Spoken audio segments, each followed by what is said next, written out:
तो कुछ दिन से मैं वीडियोस बिल्कुल नहीं डाल पाई। तो कुछ लोगों का मेल आ रहा था कि मैम वीडियोस क्यों नहीं आ रहे। तो देखो, वीडियोस बनाने का मन तो मेरा भी बहुत है, लेकिन जो प्रॉब्लम है वो ये कि मेरे घर के सामने से ही ट्रेन जाती है। तो मतलब रात को भी एकदम नॉइज फ्री जो एनवायरनमेंट होता है वो मिल नहीं पाता। बहुत देर तक बैठे रहो तब जाके कुछ 10-15 मिनट का इफेक्टिव शायद निकाला जा सके। जैसे मैं आज सुबह 6 बजे से बैठी हुई हूँ, लेकिन अभी 1 घंटे से ज्यादा हो गया, लेकिन कुछ इफेक्टिव बन नहीं पाया जिसको मैं अपलोड कर सकूं। तो ये बहुत प्रॉब्लम्स आ जाती है। तो अभी मुझे एडिटिंग भी उतने अच्छे से नहीं आती है कि मैं बैकग्राउंड नॉइज को पूरी तरह से हटा दूं और मेरा खुद का वॉइस रह जाए वीडियोस में। तो अगर आप में से किसी को पता है कि ऐसा एडिटिंग कैसे करते हैं वॉइस को, तो प्लीज मुझे कमेंट सेक्शन में बताना। मैं बिल्कुल कोशिश करूंगी ऐसे करके वीडियोस को एडिट करके मेरे वीडियोस की रेगुलरिटी मेंटेन करने की। अच्छा, तो इस वाले वीडियो में हम लोग बात करने जा रहे हैं कि IIT, आइजर, NITs में PhD के एडमिशन के लिए क्राइटेरियाज क्या होती है, आप लोग को कौन से एग्जाम्स को क्वालिफाई करना होता है और स्कॉलरशिप वहाँ पे कितना मिलता है और कैसे मिलता है। तो ये एक्चुअली में एक रिक्वेस्टेड वीडियो था मेरे एक सब्सक्राइबर का। तो पहले अगर हम बात करें IIT में एडमिशन के लिए, तो IIT में एडमिशन के लिए MSc में आप लोगों के पास 6 CGPA के ऊपर मेंटेन करके रखना है। और SC ST के लिए तो जैसे रिलैक्सेशन दिया जाता है तो वैसा होता है। आई थिंक उन लोगों के लिए होता है 5.5 CGPA। और उसके साथ साथ आप लोगों के पास नेट JRF होना चाहिए, या फिर वैलिड गेट स्कोर होना चाहिए, या फिर आप लोगों के पास अपना एक इंडिविजुअल जो इंस्पायर फेलोशिप होता है उसका जो प्रोफेशनल सर्टिफिकेट आता है वो आप लोगों के पास होना चाहिए यहाँ पे इंटरव्यू में अप्लाई करने से पहले। और कुछ इंस्टीट्यूट्स में नेट LS भी एक्सेप्ट करते हैं, लेकिन हर IITs में ऐसा नहीं होता है। आप लोग एक बार वो इन्फॉर्मेशन ब्रोचर चेक कर लेना कि ये अलाउड है या नहीं। मतलब वो एप्लीकेशन प्रोसेस से पहले जो इन्फॉर्मेशन ब्रोचर आता है उसमें मेंशन किया जाता है कि कौन से क्राइटेरिया वहाँ पे वो लोग एक्सेप्ट कर रहे हैं। तो आप वहाँ से एक बार चेक कर लेना कि नेट का LS वो अलाउ कर रहे हैं या नहीं। और अगर आपने अपना मास्टर्स IIT से किया है और वहाँ पे अपना CGPA आपका 8.0 से ऊपर है, तो फिर आप लोगों को कोई भी नेट JRF या LS या गेट ये सब कुछ क्वालिफाई करने की जरूरत नहीं है। आप वहाँ पे बस डायरेक्ट अप्लाई कर सकते हैं PhD के लिए। और यहाँ का जो इंटरव्यू प्रोसेस होता है वो एक ही राउंड होता है और उसी पे ही आपका सिलेक्शन या रिजेक्शन सब कुछ डिपेंड करता है। तो इसके बाद अगर हम बात करें TIFR के बारे में, तो आप लोगों को तो पता ही होगा TIFR अपना अलग से एक एग्जाम कंडक्ट करवाती है। उस वाले एग्जाम जो लोग क्वालिफाई कर सकते हैं उन लोगों को वो लोग इंटरव्यू के लिए बुलाते हैं TIFR मुंबई और TIFR हैदराबाद में।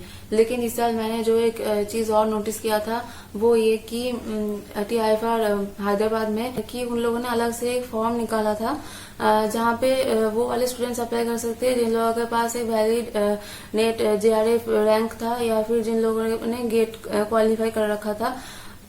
तो वो वाले स्टूडेंट्स अगर उस वाले फॉर्म को फिल करते हैं तो और फिर वहां से अगर वो लोग सिलेक्टेड हो जाते हैं इंटरव्यू के लिए, तो उन लोगों के पास भी एक मौका था TIFR हैदराबाद में इंटरव्यू देके वहां पे एडमिशन लेने का। लेकिन TIFR मुंबई में ऐसा कोई फॉर्म नहीं आया था। उन लोगों ने बस अपना जो एग्जाम होता है उसमें जिन लोगों ने क्वालिफाई किया था उन लोगों को ही बुलाया था इंटरव्यू के लिए, और उन्हीं वाले स्टूडेंट्स को उन लोगों ने सिलेक्ट भी किया था। और यहाँ पे भी इंटरव्यू जो है वो एक राउंड में ही होता है, मतलब बस एक ही इंटरव्यू दो और उसमें ही आपका सिलेक्शन रिजेक्शन सब कुछ डिपेंड करता है। फिर उसके बाद अगर हम बात करें IISc के बारे में, तो यहाँ पे भी सेम क्राइटेरिया है कि आपका CGPA होना चाहिए 6.0 से ऊपर, और आप लोगों के पास नेट JRF गेट या फिर इंस्पायर फेलोशिप होना चाहिए वहां पे एडमिशन के लिए। और इन लोगों ने एक कट ऑफ निकाली थी CSI UGC नेट JRF वालों के लिए। उन लोगों ने रैंक वाइज कट ऑफ निकाली थी कि जनरल कैटेगरी में हम लोग इतने रैंक तक लेंगे, फिर उसके बाद OBC और बाकी कैटेगरीज में जैसे रिलैक्सेशन होता है तो ऐसे उन लोगों ने एक कट ऑफ लिस्ट निकाली थी। और गेट वालों के लिए भी ऐसा ही था कि गेट में जनरल स्टूडेंट्स के लिए इतना जो गेट स्कोर है उसमें स्टूडेंट्स को बुलाएंगे। उसके बाद जैसे हर कैटेगरी में डिक्रीज करते हुए जाता है गेट स्कोर, वैसे भी डिक्रीज करते हुए उन लोगों ने कट ऑफ निकाली थी। मतलब ऐसे नहीं कि आपने बस अप्लाई कर दिया अपने गेट स्कोर के थ्रू और आपके पास CGPA है तो वो लोग बुलाएंगे इंटरव्यू के लिए, ऐसा नहीं था।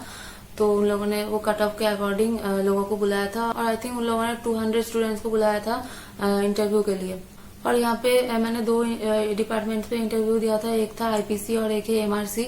तो आईपीसी में 2 राउंड में इंटरव्यू होता है, एक ही दिन में 2 राउंड में इंटरव्यू होगा, फर्स्ट राउंड, और वहां पे अगर आपने अच्छा किया तो उसके बाद आपको सेकेंड राउंड में बुलाया जाता है। तो 2 राउंड क्लियर करने के बाद आपका फाइनल सिलेक्शन होता है। और अगर लेकिन एमआरसी में ऐसा नहीं था, एमआरसी में उन लोगों ने बस एक ही राउंड में इंटरव्यू लिया था। तो ऐसा ही सेम होता है आइजर में भी। आइजर में भी आपके पास सीजीपीए होनी चाहिए और फिर उसके बाद आपके पास नेट जेआरएफ या फिर इंस्पायर के थ्रू फेलोशिप या फिर वैलिड गेट स्कोर होना चाहिए वहां पे जाके अप्लाई करने के लिए। और फिर उसके बाद एक राउंड इंटरव्यू होता है, उसी पे आपका सिलेक्शन रिजेक्शन सब कुछ डिपेंड करता है। तो मैंने बस आईआईएससी, टीआईएफआर और आईआईटीज में ही इंटरव्यू दिया था, बाकी मैंने एनआईटी में इंटरव्यू नहीं दिया था और मैंने वहां का फॉर्म भी फिलअप नहीं किया था।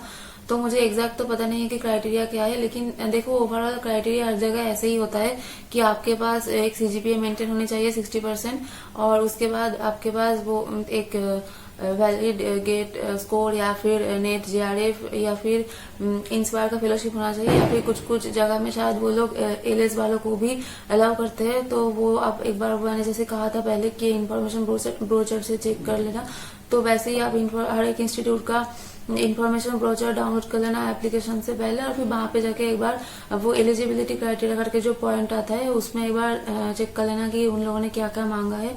तो अगर आपका उससे मैच करता है तो आप जरूर अप्लाई कर सकते हैं। तो इसके बाद होता है जॉइंट डॉक्टरल प्रोग्राम्स। तो इसमें क्या होता है कि इंडिया के इंस्टीट्यूट्स के साथ कभी कभी फॉरेन का या फिर इंडिया में किसी दूसरे इंस्टीट्यूट का एक कोलैबोरेशन होता है और उस वाले प्रोग्राम में स्टूडेंट्स को सिलेक्ट किया जाता है। तो यहाँ पे हर एक स्टूडेंट्स को 2 सुपरवाइजर्स मिलते हैं 2 अलग अलग इंस्टीट्यूट से, और इन वाले प्रोग्राम्स का एप्लीकेशन प्रोसेस अलग होता है। मतलब ऐसा नहीं कि आपने किसी इंस्टीट्यूट में जाके उन लोगों के डिपार्टमेंट में नॉर्मल पीएचडी में अप्लाई कर दिया और फिर आप सोच रहे हो कि आपके पास जॉइंट डॉक्टरल प्रोग्राम के लिए कॉल आएगा, तो ऐसा नहीं होगा। इन वाले प्रोग्राम्स के लिए अलग से एप्लीकेशन फॉर्म्स आते हैं, आपको उनको फिल करना चाहिए। जैसे आईआईटी बॉम्बे और मोनाश का एक होता है जॉइंट डॉक्टरल प्रोग्राम, और उसके लिए अभी एप्लीकेशन चल रहा है, आप वो वाला चेक कर सकते हो एक बार। और ऐसे ही आईआईटी दिल्ली के साथ क्वींसलैंड यूनिवर्सिटी का है, तो वो भी काफी अच्छा प्रोग्राम है। और इस साल मैंने देखा था कि आईआईटी खड़गपुर के साथ जहां तक मुझे याद है कि यूनिवर्सिटी ऑफ मैनचेस्टर का एक जॉइंट डॉक्टरल प्रोग्राम डिक्लेयर किया गया था। ऐसे ही आईआईटी हैदराबाद के साथ स्विनबर्न यूनिवर्सिटी ऑफ टेक्नोलॉजी और आईआईटी हैदराबाद के साथ डेकिन यूनिवर्सिटी का भी जॉइंट डॉक्टरल प्रोग्राम्स होता है। तो अभी तक मैंने जो 4-5 प्रोग्राम्स के बारे में बताया, ये सारे हैं डायरेक्ट एंट्री, मतलब आप सीधा जाके ही अप्लाई करोगे और वहां से आप डायरेक्ट उस जॉइंट डॉक्टरल प्रोग्राम में एडमिट हो जाओगे। लेकिन ऐसा नहीं है कि बस यहीं पे जॉइंट डॉक्टरल प्रोग्राम्स होता है, दूसरे आईआईटीज में भी जॉइंट डॉक्टरल प्रोग्राम होता है, लेकिन वो थोड़ा अलग है। वो है लैटरल एंट्री, मतलब आप लोग पहले उस इंस्टीट्यूट में जाके अप्लाई करोगे और फिर वहां पीएचडी में ज्वाइन करो। जैसे कि मानो मैं एक एग्जाम्पल के लिए कह रही हूँ कि आपने इंडिया में अभी एक इंस्टीट्यूट में जाके अप्लाई कर रहे हो और फिर आपने उस एक नाम के इंस्टीट्यूट में 1 साल अपना पीएचडी का जो कोर्स वर्क होता है उसको आपने कंप्लीट कर लिया। फिर उसके बाद आप जो रिसर्च प्रपोजल लिखोगे अपना कि आप आगे पीएचडी में कौन सा काम करने जा रहे हो, उस रिसर्च प्रपोजल के थ्रू आपको दूसरा जो वाई यूनिवर्सिटी के साथ एक्स का कोलैब है वहां पे आपको अप्लाई करना होता है। तो इसको कहते हैं लैटरल एंट्री। ऐसे भी बहुत सारे आईआईटीज में जॉइंट डॉक्टरल प्रोग्राम होता है, तो वो भी जैसे आईआईटी हैदराबाद में होता है, आईआईटी मद्रास में होता है। और जॉइंट प्रोग्राम्स का एक और जो फायदा होता है कि आपको फाइनेंशियल असिस्टेंस दूसरे पीएचडी वालों से थोड़ा ज्यादा मिलता है और आपको फॉरेन में जाके थोड़ा काम करने का, वहाँ का एनवायरनमेंट देखने का भी एक मौका मिलता है। तो बहुत ही अच्छा आप लोगों को इंटरनेशनल एक्सपोजर मिल जाएगा अगर आप इन वाले प्रोग्राम्स में एडमिशन ले रहे हो तो। और इसके लिए गेट स्कोर का होना मुझे जैसे लगा कि बहुत ही इम्पोर्टेंट होता है। जैसे मुझे पता है कि आईआईटी बॉम्बे और मोनाश का जो जेडीपी है उसके लिए गेट स्कोर काफी इम्पोर्टेंट है। ऐसे ही आईआईटी हैदराबाद और डेकिन या फिर आईआईटी हैदराबाद और स्विनबर्न का जो जॉइंट डॉक्टरल प्रोग्राम है इसमें भी गेट स्कोर का काफी इम्पोर्टेंस है। और ऐसा नहीं है कि हर एक जॉइंट डॉक्टरल प्रोग्राम का सेम क्राइटेरिया होता है, हर प्रोग्राम के लिए अलग अलग क्राइटेरिया होती है। जैसे कुछ प्रोग्राम्स में बोला जाता है कि आप लोगों के पास सीजीपीए थोड़ा हाई होना चाहिए, जैसे 8.5 के ऊपर होना चाहिए।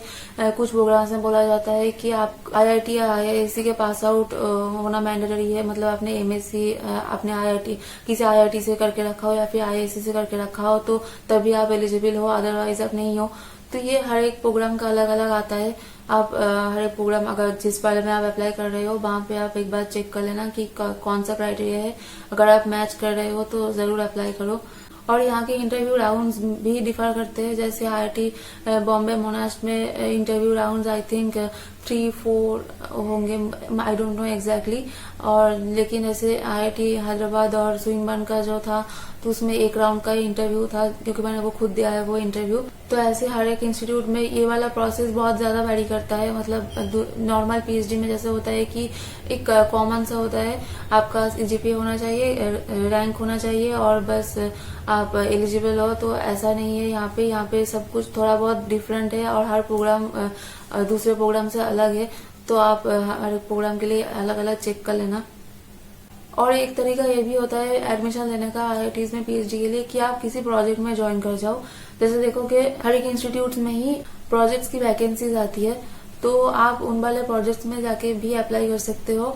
और अपने जो सुपरवाइजर वहाँ पे दिया गया होता है कि आप इन वाले सुपरवाइजर के अंडर अपना प्रोजेक्ट करोगे, तो आप उनसे एक बार बात कर लेना कि सर मुझे आगे पीएचडी करनी है, तो अगर मैं आपके लैब में जाके ज्वाइन करूँ प्रोजेक्ट में तो क्या आप मुझे अलाउ कर दोगे पीएचडी करने के लिए। तो बहुत बार ऐसा होता है कि आपको प्रोफेसर्स अलाउ कर देते हैं उनके अंडर आगे पीएचडी करने के लिए। तो ये भी एक अच्छा अपॉर्चुनिटी होता है पीएचडी में एडमिशन लेने का, क्योंकि आपने देखा कि एक सीजन का जो एडमिशन होता है पीएचडी का वो ओवर हो गया है और आगे के जो नेक्स्ट सीजन है वो अभी 5-6 महीने बाद है। तो आपको इतना समय बर्बाद नहीं करना, मतलब आपको लग रहा है कि मुझे इस समय को थोड़ा फ्रूटफुल वैसे यूटिलाइज करना चाहिए, तो ऐसे समय में आप प्रोजेक्ट में जाके अप्लाई कर सकते हो। तो इससे आपका टाइम भी यूटिलाइज हो जाएगा। पर मंथ जो एक फेलोशिप प्रोवाइड की जाती है वो भी मिल जाएगी और आपका पीएचडी आगे जाके अगर प्रोफेसर आपको अलाउ कर दे पीएचडी के लिए, आप अपना काम साइमल्टेनियसली शुरू भी कर सकते हो। तो जहां तक मुझे पता है तो बस यही प्रोसेस है एडमिशन के लिए, और बस एडमिशन हो जाए उसके बाद से ही आपकी फेलोशिप शुरू हो जाती है। मतलब जो डेट ऑफ ज्वाइनिंग दिया जाता है उस डेट ऑफ ज्वाइनिंग से ही आपको फेलोशिप मिल जाएगी। अगर आपने गेट के थ्रू एडमिशन लिया है तो आपको इंस्टीट्यूट की तरफ से फेलोशिप मिलेगी और उसमें कोई भी एचआरए आपको नहीं प्रोवाइड की जाती है। अगर आप यूजीसी नेट या सीएसआईआर नेट जीआरएफ कैंडिडेट हो तो आपको तो एचआरए प्रोवाइड की जाती है यूजीसी सीएसआईआर की तरफ से। और सीएसआईआर का जो है वो थोड़ा डिले हो जाता है, मतलब कभी कभी लोगों का ऐसा भी होता है कि 1 साल का फेलोशिप एक बार में आता है, तो उसमें जब पैसा आता है तो तब तो ठीक है, मतलब बहुत सारा पैसा एक साथ आ रहा है, लेकिन बाकी का समय थोड़ा मतलब फाइनेंशियल क्राइसिस फेस करनी पड़ सकती है। इन वाले फेलोशिप का अवेल करने के लिए आप लोग को मतलब एडमिशन लेने के बाद कोई दूसरा टेस्ट नहीं देना होता है। और इंस्पायर स्कॉलरशिप के बारे में अगर किसी को पता नहीं है तो उसको आप 2 तरीके से अवेल कर सकते हो। एक तो ये कि आप अपने 12th के बाद ही इंस्पायर लेना चालू कर दिया था और फिर उसके बाद मतलब आपको 5 साल तक पूरा मिला है फेलोशिप, तो फिर आप उसके आगे जाके भी पीएचडी करने के लिए इंस्पायर में अप्लाई कर सकते हो फेलोशिप के लिए। तो उसका एक पूरा अलग सा प्रोसेस होता है अप्लाई करने के लिए। तो उस वाले प्रोसेस में आप अप्लाई करोगे, फिर उसके बाद वो लोग आपको एक प्रोफेशनल सर्टिफिकेट देते हैं। वो वाला प्रोफेशनल सर्टिफिकेट बहुत एसेंशियल होता है अगर आप अप्लाई कर रहे हो पीएचडी के लिए। और एक जो और तरीका होता है इंस्पायर फेलोशिप अवेल करने का कि देखो आपको मतलब बीएससी के बाद नहीं मिला है फेलोशिप, लेकिन आप अपने एमएससी में टॉपर हो, मतलब आप अपने यूनिवर्सिटी गोल्ड मेडलिस्ट हो, तो उन लोगों के लिए भी इंस्पायर फेलोशिप प्रोवाइड की जाती है। उन लोगों को भी अप्लाई करना पड़ता है, फिर उन लोगों को भी प्रोफेशनल सर्टिफिकेट दी जाती है और फिर वही प्रोफेशनल सर्टिफिकेट आप मैंडेटरी होता है अगर आप इंस्पायर के थ्रू लेना चाहो एडमिशन पीएचडी में। तो मैंने अभी तक जितना कुछ बताया एडमिशन और फेलोशिप के बारे में वो सारे ही मैंने बताया है फुल टाइम पीएचडी कैंडिडेट्स के लिए। जैसे आप लोग पता है कि दूसरे टाइप के पीएचडी भी होते हैं, जैसे पार्ट टाइम पीएचडी होता है या फिर कोई स्पॉन्सर्ड कैंडिडेट होता है, उनके लिए भी पीएचडी एडमिशन होता है। तो उसके बारे में मुझे फिलहाल इतना नॉलेज नहीं है कि वो कैसे होता है, लेकिन अगर आपको उस वाले टॉपिक्स में भी वीडियोस चाहिए तो आप जरूर से कमेंट करके बताएं। मैं कोशिश करूंगी कि इन वाले टॉपिक्स पे भी मतलब थोड़ा बहुत इन्फॉर्मेशन गैदर करके आप लोगों को प्रोवाइड करने का। और पीएचडी एडमिशन के लिए मैंने कुछ और वीडियोस बना के रखा है, जैसे कैसे एसओपी लिखना होता है, जैसे आईआईटीज में एडमिशन के लिए आपको एसओपी सबमिट करना होता है, वो कैसे लिखना होता है। और मैंने अपने कुछ इंटरव्यू के एक्सपीरियंसेस भी शेयर करके रखा है। अगर आपने नहीं देखा है तो मैं उन वाले सभी वीडियोस के लिंक नीचे डिस्क्रिप्शन बॉक्स में दे दूंगी, आप वहां से उसको चेक कर लेना। और आगे अगर आप लोगों की कोई और क्वेरी या फिर कोई सजेशन हो तो आप वो जरूर से कमेंट बॉक्स में बताएं। मिलते हैं अगले वीडियो में। Thanks for watching.